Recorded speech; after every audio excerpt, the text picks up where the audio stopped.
अलीगढ़ से श्री हरिवंश गुरुदेव। राधा वल्लभ श्री हरिवंश महाराज जी, आपके चरणों में प्रणाम।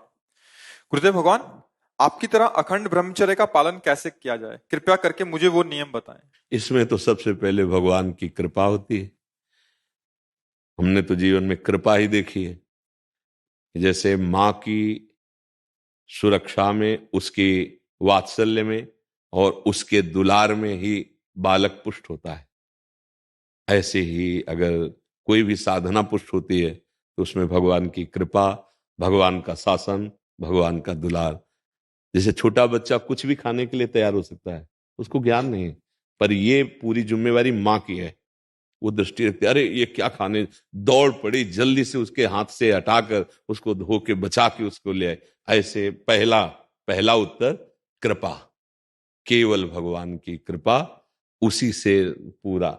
अब दूसरा, भगवान की कृपा का आदर करते हुए सावधानियां रखना। पहला, ब्रह्म मुहूर्त में जगना, जग करके हम इतना जल पिए कि या तो हमें उल्टी हो जाए या पच जाए। अगर उल्टी हो गई तो पचने से भी अच्छा हुआ, हमारे अंदर जो जहर बना, एसिड आदि, वो गंदे पदार्थ वो निकल जाते हैं। ये ब्रह्मचर्य के लिए बहुत आवश्यक, वो शीतलता प्रदान करता है। ब्रह्म मुहूर्त में बिना कुल्ला किए, वो जैसे तांबे के पात्र में 1 लीटर जल रख ले, रात भर रखा रहा, उसे पीजिए, तो वो बहुत आपको उसमें ब्रह्मचर्य में। और इसके बाद थोड़ा टहलिए, वज्रासन में बैठ के, फिर शौच जाइए, फिर स्नान कीजिए, जरूरी है। और फिर आधा घंटा व्यायाम कीजिए, कठोर व्यायाम, जैसे दंड बैठक, ऐसे। फिर आधा घंटा आसन कीजिए जो योगिक आसन है। फिर अपनी दिनचर्या में उतर जाए। विद्यार्थी हैं तो विद्यार्थी, और भी गृहस्थी के जो कार्य, खान पान, विशेष खट्टी चीज, कोई नशे वाली चीज या बहुत अधिक मीठा या बादी चीजें, ये ब्रह्मचर्य को नष्ट कर देती हैं। सावधानी, कब्ज न बनने पावे। कब्ज बने तो मृदु उपचार से उसको हटावे। जैसे अब एकदम बाजार से मिला चूर्ण ऐसा, वो नहीं, मृदु उपचार। जैसे ईशबगोल की भूसी है, छोटी हर है, उसको मिला लो, 1 चम्मच हो, 1 चम्मच हो, और 10 दिन बराबर लो। वो आपके हाथों को धीरे से, अगर कोई बहुत ही तीव्र औषधि पाली तो वो पेट तो साफ करेगी लेकिन ब्रह्मचर्य को भी हटा देगी। वो इतनी हीट पैदा करेगी, जो कब्ज से हीट पैदा हुई थी, बहुत संभालने की जरूरत होती है। अगर व्यायाम नहीं है और आसन नहीं है और दिनचर्या ठीक नहीं, आहार ठीक नहीं, तो भूल जाए कि कोई ब्रह्मचर्य नैष्ठिक 10-20 दिन वो बात अलग है, नैष्ठिक ब्रह्मचर्य के लिए।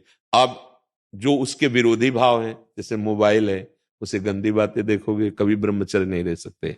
जैसे गंदे मित्रों का संग करोगे, कभी ब्रह्मचर्य नहीं रह सकते। जैसे आप गंदी चिंतन अंदर करोगे, तो आप भले क्रिया ना करो लेकिन आप ब्रह्मचर्य नहीं रह सकते, क्योंकि चिंतन मात्र से अंदर एक मनोवाह नाड़ी है, वो नाड़ी मथाने का कार्य करती है।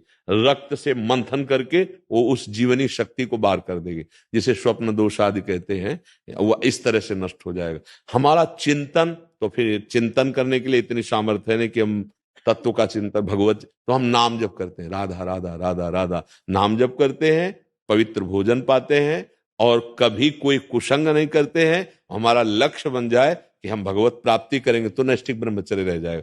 और रोज इसी बात का केवल ध्यान रखोगे, ब्रह्मचर्य का तो नहीं बन पाएगा, उसको भूलना भी होगा। वो एक साइड में चल रहा है, हम गलतियों पर सावधानी रखे हुए हैं, लेकिन हमारा लक्ष्य भगवत प्राप्ति रहेगा, तब चल पाएगा। नहीं, अहंकार शुरू हो जाएगा, अब उस अहंकार में ही काम, क्रोध, लोभ, मोह, मद मत्सर प्रहार करेंगे, आप गिर जाएंगे।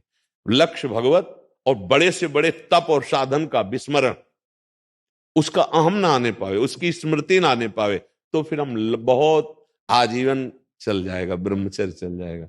पर ये गृहस्थी में रहकर आजीवन ब्रह्मचर्य रहना थोड़ा कठिन है, क्योंकि उसमें रिश्ते, नातेदार, व्यवहार आदि में जाना, उठना, बैठना, लोक व्यवहार, फिर ब्रह्मचर्य रह पाना बहुत कठिन होता है। जो हम जैसे वातावरण में रहते हैं, जैसा दृश्य देखते हैं, बहुत सावधानी, तब धीरे धीरे धीरे फिर क्या होता है, ब्रह्मचर्य जो वीर शक्ति ऊर्ध्वगामी हो जाती है, वो पचने लगती है। अब वो जब ऊर्ध्वगामी हो गई तो फिर अधा पतन की कोई गुंजाइश नहीं रह जाती।